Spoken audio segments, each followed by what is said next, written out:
Good afternoon, ma'am. Good afternoon.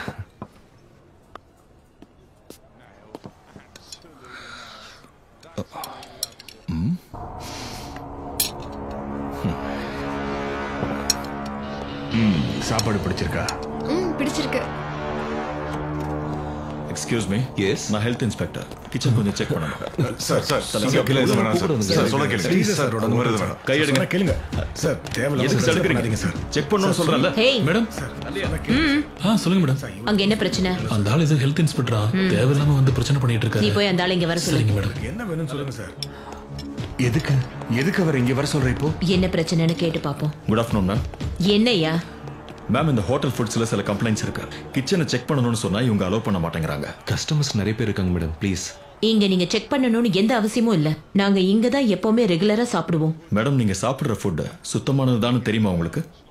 உங்க முன்னாடி இருக்கிற சாப்பாட்டுல என்னெல்லாம் கலந்துருக்காங்கன்னாவது தெரியுமா? Shut up!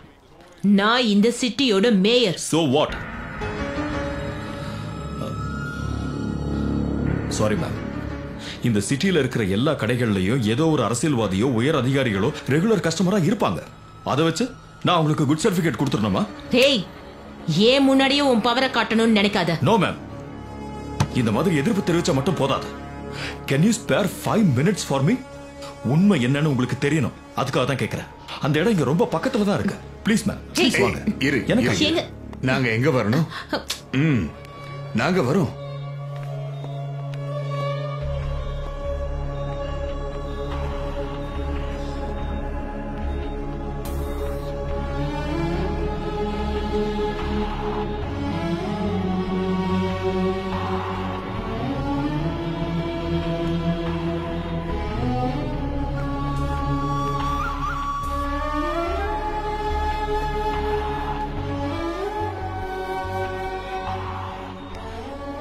சி மேடம், இங்க இருக்கிற பெரும்பாலான குழந்தைங்களுக்கு அவங்க சாப்பிடுற உணவு முறையால தான் கேன்சரே வந்திருக்கு.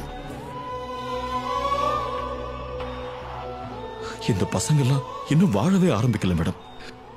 இவங்க அப்படி என்ன தப்பு பண்ணாங்க? இவங்களுக்கு சிகரெட் பழக்கம் இல்ல, தண்ணி அடிக்க மாட்டாங்க. அப்புறம் எப்படி? ஒரு பச்சை குழந்தையோட நாக்குல தேக்கிற தேன்ல இருக்கு மேடம் கலப்படம். அது பத்தாதுன்னு ஜங்க் ஃபுட்ஸ், பேபி ஃபுட்ஸ், குடிக்கிற தண்ணியில இருந்து சுவாசிக்கிற காத்து வரைக்கும் எல்லாத்திலையும் கலப்படம். கலர் கலரான பேக்கெட் ஃபுட்ஸை இவங்க கேட்கும் போது நீங்களும் அதை வாங்கி கொடுத்திருப்பீங்க. அப்படி பணத்தை கொடுத்து வாங்குறது இந்த மாதிரி வியாதிகளைங்கிறத நம்ம புரிஞ்சுக்கணும். அதோட விளைவுதான் இதெல்லாம்.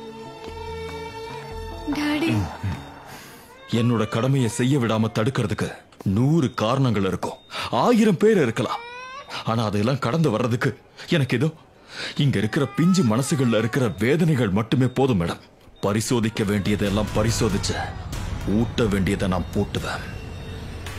எரிமலை வெடிக்குமோ இனி உந்தன் வழிகளில், கருகுதே மழலைகள்.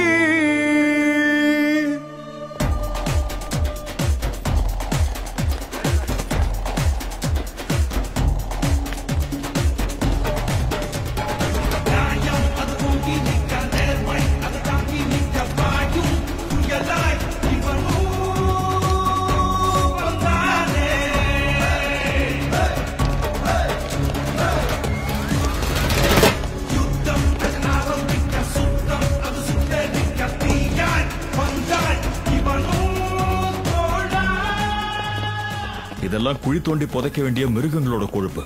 சில பேக்கரிகள்ல இப்போ நெய்க்கு பதிலா இதுதான் யூஸ் பண்றாங்க. இதையெல்லாம் பயன்படுத்தி பப்ஸ் மாதிரியான ஸ்நாக்ஸ் செஞ்சு கொள்ள லாபம் அடிச்சுக்கிட்டு இருக்காங்க. அதை வாங்கி சாப்பிடுறவனுக்கு தீராத வியாதி தான்.